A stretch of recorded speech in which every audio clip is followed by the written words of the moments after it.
The Milwaukee Bucks are 2021 NBA Finals champions, and this might be my favorite finals that I've ever witnessed live. Yo, what up? Your boy EYESO. EYESO plays. Typical YouTube shit. Like and subscribe, but let's get into the video. So, I know what y'all are saying.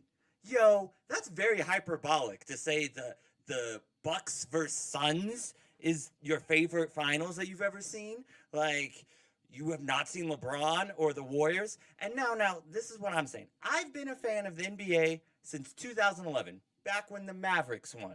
And that was very similar to this finals. You know, you had a European player, homegrown from that team, never left against a stacked team, and coming behind against all the odds and winning. So it's very similar. However, I was still a youngin' back then. I didn't understand the weight or the gravity of what Dirk was really pulling off. And I'm not saying this is the best finals ever. Like, no, let's be real. Probably the best finals this past 10 years was Miami versus Spurs when Ray Allen hit that corner three. That is just one of the most iconic plays that I think is going to be etched in any basketball fan's mind. However, for me personally, I have personal enjoyment because it's never been my team, the Nuggets, in the finals. I have to find my own narratives to care about the finals. And I'm sorry, for me, I don't care about LeBron. I don't care about the Warriors and their super team. Like, yeah, it's phenomenal basketball, and I'm still going to watch it, and I'm going to enjoy it and respect what it is, but it just doesn't hold that weight for me. It doesn't have that oomph. You know, it's like, yeah, you have 3 All-Stars on your team. Well, of course you're going to win. Like, that's just to be expected. So, before I go heaping and praising the Bucks, which, by the way, congrats, Milwaukee, 50 years. Y'all earn this and deserve it. I don't want to hear anyone say anything about there being an asterisk because all teams had to deal with it, and y'all just were the sturdiest. But first, we got to talk about the Suns. Now, I'll admit, I was rooting for the Suns. I love me some Chris Paul. He's a top 3-point guard in my mind, and I really wanted to see him win a ring, especially because I think Giannis, he's young enough, he's going to be back in the finals. He's only 26. It's going to happen. But Chris Paul, he's towards the end of his days. He maybe has another 3-4 years, another contract to play out before he's done. And so I really wanted Phoenix to win it. But unfortunately, I think and this is something I have to admit, they got exposed. And again, I don't want there to be any asterisk or to take anything away from the Suns. They swept my Nuggets. Granted, we were without Murray, but still, they swept my Nuggets. But the Suns, they had one of the easiest paths to get to the finals. They went against an injured LeBron and AD. They went against Murrayless Nuggets. They went against a Kawhi-less Clippers. And even then, it got fucking tense down the end. So, in reality, if they had been facing any one of those teams at full health, you know it's going to Game 7 in every single one of those. And I honestly, I'm not a crystal ball reader, so I can't say for sure. But I honestly don't think they make it out of the first round if the Lakers are healthy. And that's just being honest. Now, on the flip side, the Bucks, if they win against the Nets healthy, they're probably not making it out of there. So it goes both ways. But here's the thing. The Bucks still had to go through several healthy teams, including the team that knocked them out the year before in the Miami Heat, and they swept their asses. So I think Milwaukee just had a little bit more to prove, and they were always an authentically good team. And I'm not saying the Suns are a bad team, but I doubt they're even a top 4 seed next year. Once the West comes back healthy, you're going to have to deal with the Warriors. The Nuggets are going to come back healthy at some point. The Lakers are going to be there. I'm just saying, I hope that they can re-sign Chris Paul and they can stay healthy, because otherwise it's not happening.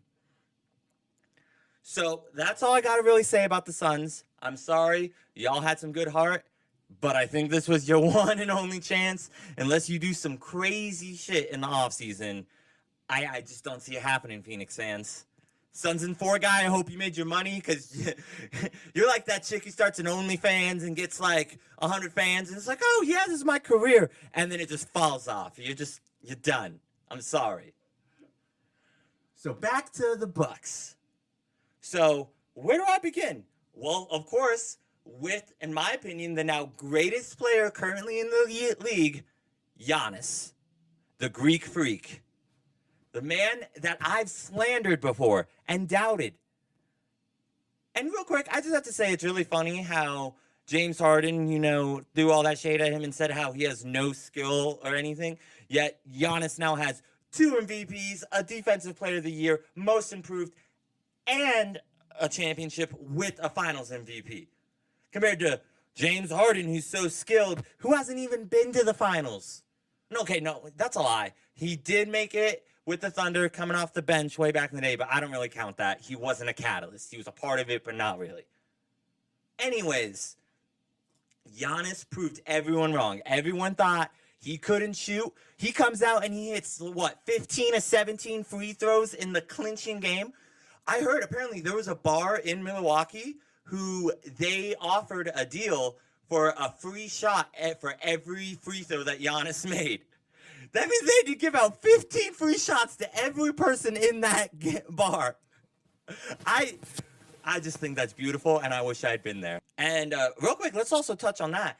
There were 65,000 people out in the streets of Milwaukee. I think their arena had like 25, 30,000, whatever their max arena was, but then 65. So they had almost 100,000 people out there in them streets rooting for Milwaukee. And let's be honest, if you're in Milwaukee, what else are you fucking doing on Tuesday night? Let's be real. Of course, they're going to be getting lit, partying in the streets. So I'm happy for him. I got to see some videos of the fans out there. They were going wild. Giannis proved everyone wrong. Clutched it out. And especially, here's the thing. I'm tired of everyone saying that Giannis, isn't the Batman of the team. And he's a Robin because Chris Middleton usually has the higher scoring and hits the clutch shots. Guess what? Giannis just knows his role. And I think us in today's league, we become so infatuated with scoring or playmaking. And here's the thing. Giannis is still a decent playmaker. He's not, Chris Paul, of course, but he can make a good pass out to the open man. I've seen him do some no-look passes. He's really putting in the work. But here's where Giannis makes an impact. His defense, those chase down blocks, iconic. And that's something that can't be replicated because that's just his size. The way he's able to finesse to the basket. Some of those spin moves, he's spinning from not even the free throw line and making it there in like one step. When you got players like James Harden who are fucking basically traveling with their gather step. That's a whole other rant though. But Giannis really is out here carrying his team. And if he ever does get a jumper, GG, the league's over. But here's the thing I would argue. I almost would rather him not. I'd rather him keep focusing on fine-tuning the things he's already super talented at than for him to obsess over shooting. There was early on in the series against the Nets where he just started chucking up threes, and he was like 0-6. And I'm to the point where, don't get me wrong, don't be like Ben Simmons and be afraid to fucking shoot the three. But don't be shooting 6 of them when you haven't even hit rim on half of them. Play to your strengths. If it's something he does develop over time, awesome. But I think he's still going to go down as a top 10 player ever. I said it here, ever. If he keeps up on this trajectory. Because he already has a better resume than LeBron at this age. LeBron didn't have his first ring until he was 27. And that was after he had to hop to Miami. Giannis did it different. He built different. And I think that's why he's now the best player in the league. Will he be the face of the league? I don't know. I'd like to think so, though. He's a very humble dude. I want to touch on that, too. He just is such a likable guy. He's a foreigner who is so thankful for everything he has, but he doesn't take everything super crazy serious. He's not buddy-buddy for everyone in the league, but with fans, he's the chillest dude. The next day after they won, he went to Chick-fil-A. Whatever. They have all right chicken, I guess. But, and got a 50-piece nugget thing, and he got mauled by fans while he was waiting in the drive-thru. And he was just the nicest dude ever. And, I don't know. I love Giannis. He's the best player in the league right now, without a doubt. Now, let's move on to his Robin, the sharpshooting Robin. He's such a shooting Robin. I think he's more like a hawk, but, that doesn't really fit the whole Batman analogy, I guess. But, Yeah, he's like a Nightwing. Yeah, he's upgraded from Robin. That's what he is. Because Chris Middleton, every single time we needed him, we like I'm a Bucks fan. I was for this series, I guess. Even though I was rooting for the Suns, they stole my heart. Anyways, Middleton, every time they needed a good shot, he stepped it up, hitting those Michael Jordan, Kobe-esque, doesn't matter if there's two people on him, difficult fading shot. And I'm not sure if y'all have noticed this, but he kind of just in general, like, fades, even when he's wide open, which you'd think, like, oh, that's dumb. But no, I think I fucks with it. So he just naturally has that advantage because that's what he's doing when he's open anyways, you know? So it's making life more difficult, but he's perfected it. So it's kind of like, why not play on hard mode? So that way when you're playing on regular, you're just fucking godly. And that's what Chris Middleton really was in some of these games. I want to say he had, like 3 different games in the finals where he scored 20-plus points in a single quarter. And don't get me wrong, he was fucking booty in the first 2 games. But hey, that's why it's a 7-game series. That way, if someone has an off night, if, they had some food poisoning, they were fucking Rachel Nichols, Jimmy Butler, whatever, they can come back and bounce back. So, I'm proud of Chris Middleton as well, even though he's ugly as fuck. Sorry, I know I'm talking how great the Bucks are, but I would not let him look at my baby if I had one. The last person I gotta talk about on the Bucks that no, not the last, but probably the third most important, Jrue Holiday. He really made the fucking difference for them. And don't get me wrong, throughout the entire series, not even just the finals, throughout all of the playoffs, he was so inconsistent on offense. He had so many games where he wasn't even shooting 30% from the field. He was just fucking booty hole, fucking just running cardio. Except he wasn't just doing cardio. He was out there defending whoever was the best perimeter player. He shut Chris Paul down. Like, yeah, Chris Paul's good at deceiving people and making them like, oh, he had a good game. He had like 24 points. Yeah, he had 24 points. But anytime they needed him in that final game, Chris Paul was nowhere to be found. And I think that's the biggest difference maker is the stats don't always tell the whole story. Because Jrue Holiday, he was very clutch with when he would make a layup or a 3. It was very precise when his team needed it. He was getting rebounds. He's very tall for being a point guard. I want to say he's like 6'5". I could be wrong there, but it feels like he's even taller because he's out here. I think he got more, if not the same amount of rebounds as DeAndre Ayton, the Suns center, in Game 6. That is fucking ridiculous. But so many of those boards, especially it's great when your point guard can get the rebound because then you don't have to worry about him passing out to someone to then dribble up the court. He can just take off. And I think that's very underrated. People don't realize, when your big man gets the rebound, he's not going to be the best ball handler unless, he's Nikola Jokic, an MVP. But, and so there's a chance he's going to get it stripped or he's going to fumble it or throw it out of bounds. Compared to if you get it to your point guard, he can, if he's fast, he can zip it, or he could do a full court lob to whoever's already trailing down. So his rebounding, phenomenal, and of course his defense, stripping both Chris Paul and Devin Booker in separate games, but still, just the best players, putting them in a fucking prison and showing up where you need them. That was a difference maker. I think he really helped give Giannis that little bit of a break on defense that he needs. Because Giannis is a goat on defense, but he can't keep up with the guards. And so the real last player I want to talk about on the Bucks, a man after my own heart. He was formerly a Chicago Bulls, my other favorite team, Bobby motherfucking Portis.